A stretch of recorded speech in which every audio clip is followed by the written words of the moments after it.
आज वर्षाचा पहिला दिवस आणि या दिवसाच्या निमित्ताने GPS परिवाराने नवीन संकल्प करत पाळधी परिसरातील निराधारांना मोफत अन्नाची शिदोरी वाटण्याचा उपक्रम सुरू केला असून या उपक्रमास परिसरात उत्स्फूर्त प्रतिसाद देखील मिळाला।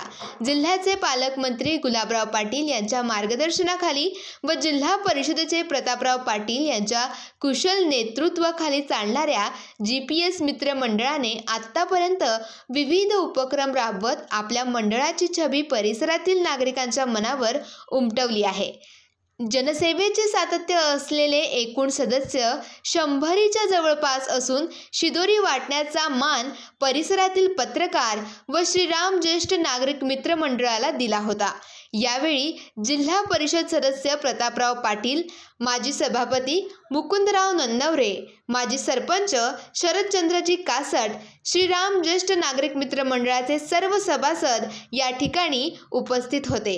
शिदोरीचं सुरुवात झालेली नवीन वर्षात आजच्या या नवीन वर्षानिमित्त नामदार गुलाबरावजी पाटील साहेब यांच्या संकल्पनेतून त्यांच्या सूचनेतून GPS मित्र परिवार पाडदी परिसर व गावात विविध सामाजिक उपक्रम या ठिकाणी करत आहे।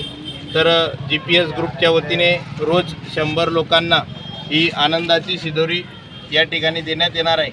आजचे आमचे GPS ग्रुपचे सदस्य अनिल भाऊ कोडी आजचे दाते या ठिकाणी आहेत। तसेच आजचे प्रमुख आमचे मान्यवर सगळे पत्रकार बंधू पाडदीचे आणि श्रीराम ज्येष्ठ नागरिक रोज या गरीब लोकांना, वंचित लोकांना या ठिकाणी 100 लोकांना आम्ही जेवणाचं किट याच ठिकाणी देणार आहोत। रोज 12 ते 1च्या दरम्यान या किटचं वाटप होईल। भविष्यात जशी जशी संख्या वाढेल त्या माध्यमातून किटची संख्याही आम्ही वाढवणार आहे आणि GPS मित्र परिवाराने या अशा चांगल्या उपक्रमाला सहकार्य केलं त्याबद्दल मी GPS परिवाराचं मनापासून आभार मानतो। आलेले सगळे पत्रकार व श्रीराम ज्येष्ठ नागरिक सगळ्या सभासदांचं मनापासून खूप खूप आभार मानतो।